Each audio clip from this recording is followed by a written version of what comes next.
4:30 ng madaling araw, ika-9 ng Enero, 2026. Nayanig ang labas ng Lviv. Kakalunsad lang ng Russia ng isang Oreshnik, isang hypersonic weapon na nagkakahalaga ng $10 milyong. Isang armas na ipinagmamalaki ng Moscow na imposibleng ma-intercept. Sa isip ng Kremlin, isa itong mensahe, isang strike para takutin ang Western Europe. Patunay ito na malakas pa rin ang Russia, kahit panawalan sila ng isang mahalagang Oreshnik battery sa Belarus. 4 na araw lang ang nakalipas. Ngunit malapit nang matuto ang Moscow ng isang napakamahal na leksyon bago pa man humupa ang alikabok sa Lviv. Gumanti ang Ukraine. 2 F-16 Beasts ang bumasag sa langit sa isang storm shadow attack na hindi inaasahan ng Moscow. Kailangan ninyong maunawaan ang mentalidad ng Moscow sa mga sandaling ito. Para sa kanila, ang Oreshnik ang Ferrari ng mundo ng mga missile. Marangya, mahal, at hilig nilang ipagmalaki sa lahat ng pagkakataon. Ngunit narito ang problema. Kapag baon ka sa mabibigat na sanctions, ang iyong high-end garage ay unti-unting nauubusan ng sasakyan. 4 na araw ang nakalipas, noong ika-5 ng Enero, nakompromiso ng Ukraine ang isang buong Oreshnik battery na nakastation sa Belarus. Pinag-uusapan natin dito ang 10 launchers at bilyon-bilyong dollar na hardware na naging isang localized thermal event bago pa man matapos uminom ng kape ang mga crew. Nararamdaman na ng Kremlin ang matinding pressure. Desperado silang magpakita ng lakas at kakayahan. Kailangan nilang magmukhang superpower muli bago pa man mapag-usapan ang anumang ceasefire. Kaya naman, tinipon nila ang kanilang paubos na stockpile para sa isang malaki at napakamahal na warning shot. Noong gabi ng ika-8 ng Enero, naglunsad sila ng isang large-scale engagement. Binubuo ito ng 2,042 drones, 36 na traditional missiles, at ang centerpiece, ang hypersonic Oreshnik. Ang target ay ang Lviv, isang lungsod na 40 milya lamang ang layo mula sa NATO border. Hindi lang ito simpleng infrastructure engagement. Isa itong malakas at high-stakes signal na direktang ipinadala sa kanluran. Sa papel, ang Oreshnik ay isang halimaw. May bilis na Mach 10, 6 na MIRV warheads, at sinasabing wala pang katulad. Gayunpaman, ang aktual na epekto nito ay nagpakita ng ibang kwento. Ang lahat ng high-tech noise na yon ay nagawa lang man-trigger ng ilang automated gas safety sensors at nagdulot ng minor structural compromise sa local grid. Isa itong multi-million dollar firecracker na halos hindi man lang naggasgas ang pintura ng target. Habang abala ang mga Russian commander sa pagbate sa isa't isa para sa kanilang hypersonic victory, nakaligtaan nila ang pinakamahalagang detalye. Hindi nagtatago ang Ukraine. Nagsisimula na sila ng isang counter-engagement na magmumukhang maliit na accounting error lang ang mahal na strike ng Moscow. Bandang 11:30 ng gabi, habang may usok pa sa Lviv, hindi gumamit ng red phone ang Ukrainian command para magreklamo. Sa halip, hinawakan nila ang mga launch codes. Isa itong high-speed counter-engagement. Ang estratehiya ay tinatawag ng SBU na Silent Shadow Decoy. Isa itong masterclass sa pagpapamuha na ang kalaban mo ay mas maraming pera kaysa sa talino. Isipin niyo ito, 5 degree Fahrenheit.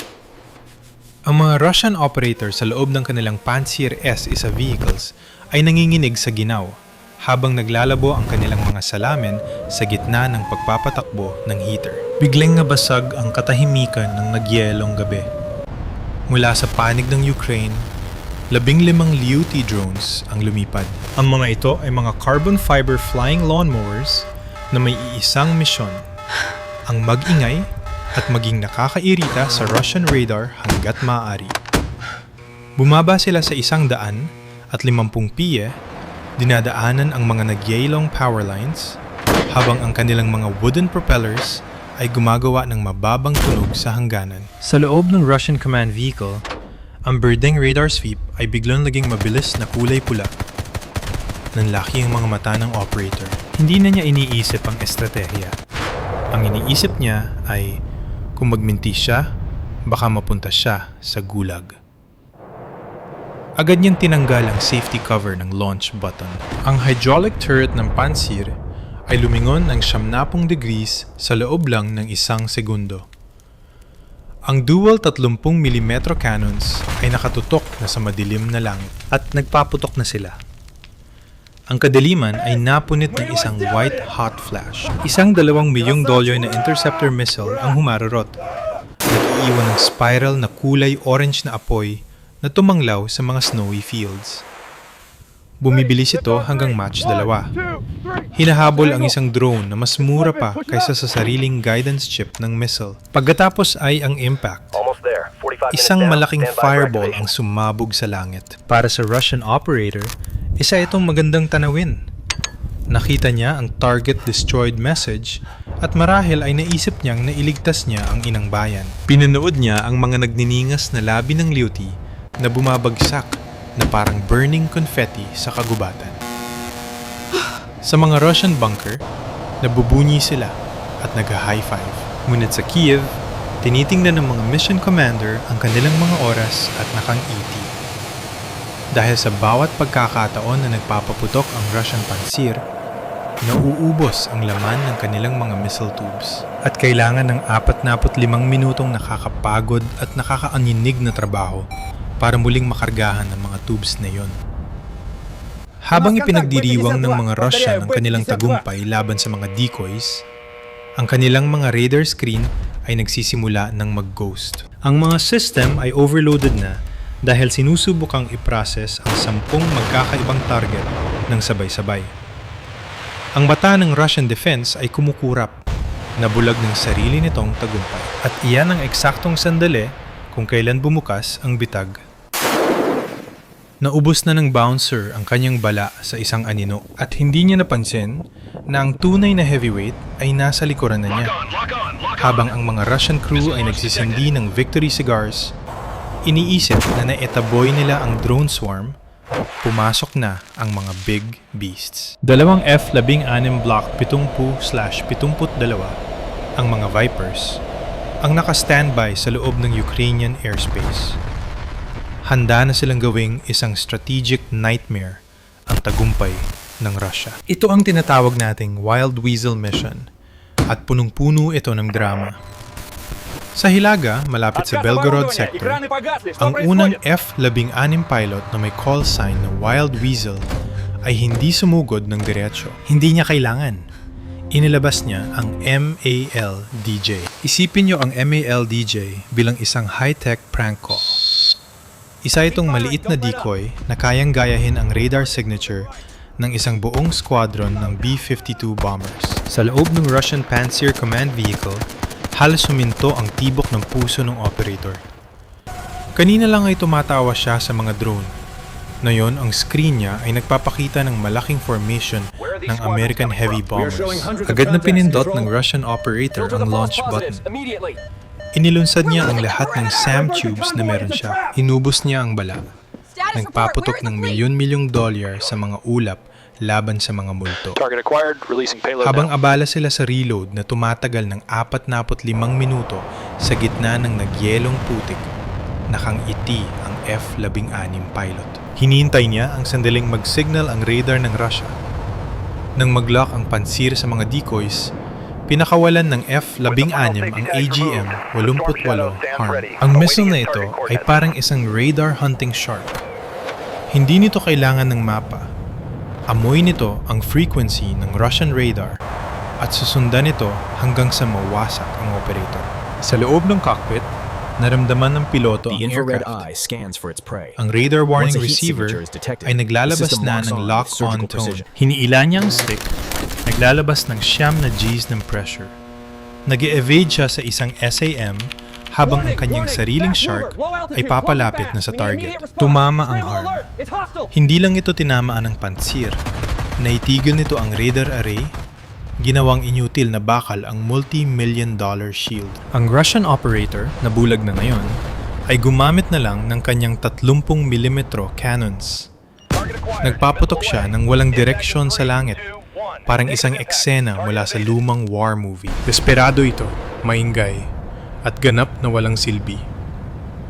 Samantala, sa timog malapit sa Orel, ang F-16 Sniper South ay ginagawa rin ng parehong taktika. 2 Ghost Squadrons ang lumitaw ng sabay mula sa 2 magkaibang direksyon. Ang Russian High Command ay dumaranas na ng meltdown. Iniisip nila na nahaharap sila sa isang large-scale engagement mula sa NATO playbook. Ang kanilang mga system ay nasa 100% capacity na. Sila ay overwhelmed, overprocessed, at wala nang bala. Ang cockpit display sa F-16 ay nag-flash ng T-60 seconds. Kung nagugustuhan ninyo ang ganitong deep dive sa teknolohiya ng digmaan, i-click ang subscribe button ngayon. Pinantay ng piloto ang kanyang eroplano habang mabilis ang tibok ng puso. Tapos na ang trabaho niya. Nabuksan na niya ang pinto at nabasag ang salamin ng bouncer. At sa pintong yon, ang mga Storm Shadows ay mabilis nang lumilipad ng 500 knots malapit sa lupa. Ang kanilang infrared eyes ay nakalock na sa gitna ng energy grid ng Russia. Ngunit huwag ninyong isipin na sumuko na lang ang mga Russian. Ang mga ito ay mga crew na sanay sa high-intensity engagements. Nang mawala ang kanilang radar o mapuno ng ghost signals, ginawa nila ang ginagawa ng anumang battle-hardened operator. Ginamit nila ang lumang paraan. Ang mga Russian commander, nang malamang na-hack ang kanilang automated systems, ay nag-utos ng manual mode sa optical system. Dito na naging madugo ang laban.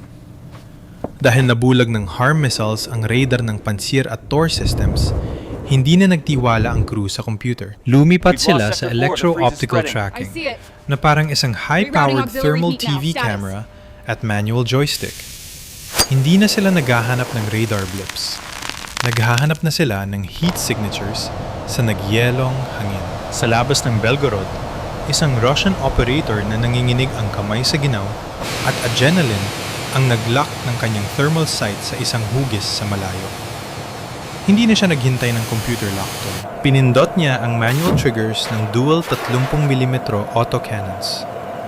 Pinaputok ang lahat. Ang gabi sa ibabaw ng power plant ay naging parang isang sci-fi nightmare. Libu-libong rounds ng tracer fire ang bumubuga sa hangin sa bilis na 2,000 rounds per minute. Parang isang laser light show. Ngunit ang bawat ikalimang ilaw ay isang bala na kasing laki ng bote ng beer at doble ang bilis sa tunog. At sa isang sandali, tila gumana ito. Isa sa mga LUT decoys ay natamaan at sumabog sa isang orange fireball. Sa ibang sektor, isang MALD decoy ang nawasak ng isang manual SAM launch. Nagbunyi ang mga Russian bunkers. Inakala nilang naligtas na nila ang core facility. Para sa kanila, malinis na ang langit. Na-neutralize na nila ang mga banta na nakikita nila. Ngunit narito ang katotohanan na hindi nakita ng Moscow. Habang abala sila sa pagdiriwang sa mga multo na binaril nila, nakaligtaan nila ang pinakamapanganib na player sa board. Huwag ninyong isipin na Viper show lang ito.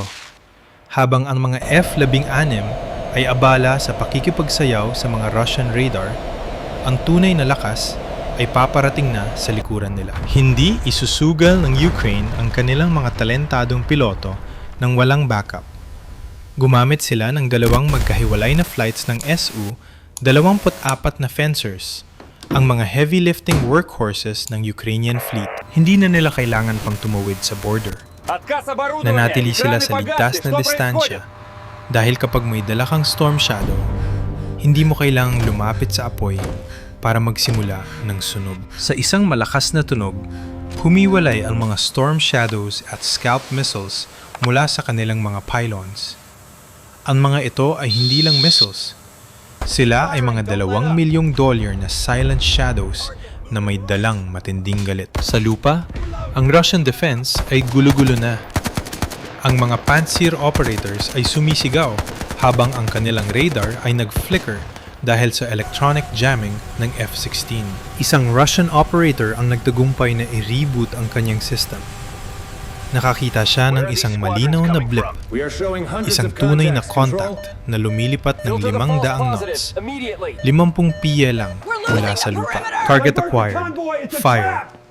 Pinindot niya ang joystick, nagpapadala ng pader ng 30mm lead sa langit. Ngunit parang sumusubok siyang humuli ng multo gamit ang butterfly net. Ang Storm Shadow ay hindi lumilipad na parang drone. Isa itong stealthy predator na gumagamit ng imaging infrared seeker para makita ang target gaya ng mata ng tao. Dumaan ito ng direkta sa pader ng mga bala habang tinatahak ang industrial landscape ng Orel. Ang paghinga ng Russian operator ay mabilis na, habang ang kanyang thermal monitor ay nag-flicker. Lumalaban siya sa physics, naglalabas ng libu-libong rounds para lang gumawa ng hawla ng ilaw. Ngunit ang utak ng Storm Shadow ay binabaliwala na ang mga distractions na ito. Inihahambing nito ang heat signature ng pasilidad sa preloaded digital library nito sa bilis ng isang high-end NVIDIA chip. Sinubukan ng gunner na mag-manual SAM launch. Ngunit napakabilis ng missile. Sa oras na ma-process ng otak niya ang hugis nito, ang Silent Shadow ay lumiko na sa isang grain elevator at nakalock na sa coordinates. Hindi lang kinamaan ng missile ang gusali. Nagsagawa ito ng isang surgical audit sa boiler house. Ang broach warhead ay bumasag sa reinforced concrete na parang basang karton. Pagkatapos ay pumasok ang Monroe effect. Isipin ang lahat ng kinetic energy na nakatutok sa isang white-hot jet ng plasma na tumama sa puso ng turbine. Hindi nito pinasabog ang buong komunidad. Ngunit nasira nito ang technical core ng perpekto, kaya tumigil ang buong planta. Ngunit ang tunay na pasabog ay ang Belgorod. Ang piloto ng Su-24 na ito ay hindi na kailangang manatili para makita ang resulta. Alam niyang tinamaan ng kanyang pinakawalan ang target. Habang ang mga Russian commanders ay nalilito pa kung nagsisinungaling na naman ang kanilang radar, dalawa pang Silent Shadows ang tumama sa Luch TPP at Storage Java substation.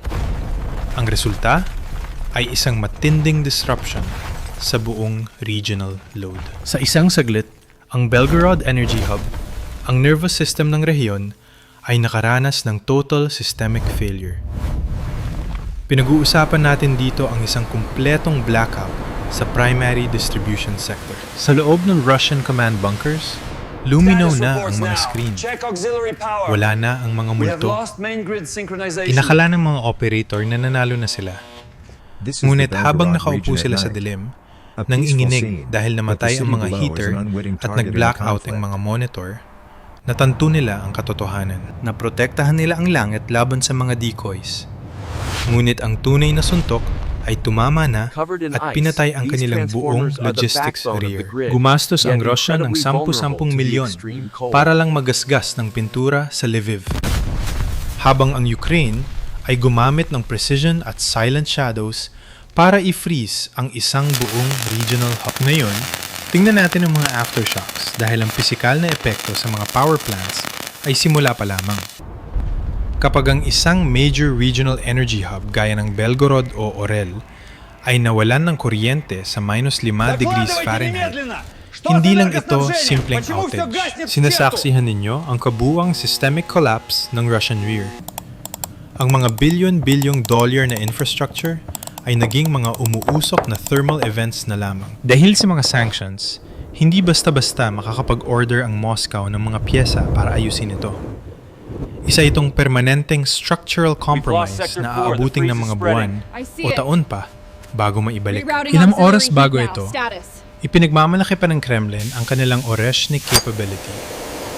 Inakala nilang sila ang nananakot sa mundo. Ngunit pagdating ng umaga, ang kanilang invincible shield ay gumuhuna.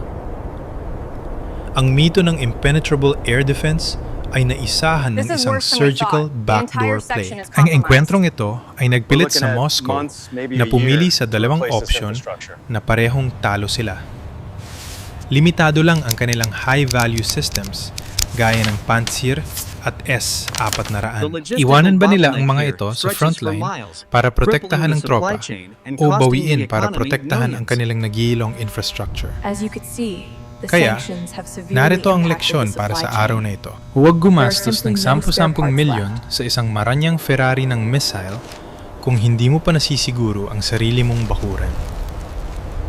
Sinubukan ng Russia na magpakita ng lakas, ngunit precision intelligence ang ipinakita ng Ukraine. Kung sinusuportahan ninyo ang underdog na binabago ang panuntunan ng laro, i-like ang video na ito. At para sa mga tech geeks sa comments, kung kayo ang mission commander, aling sektor ang uunahin ninyo? Belgorod o Orel? Ipaalam sa akin ang inyong tactical reasoning sa ibaba. Siguraduhin mag-subscribe para hindi ninyo mamimiss ang susunod nating deep dive sa Modern War. Hanggang sa muli!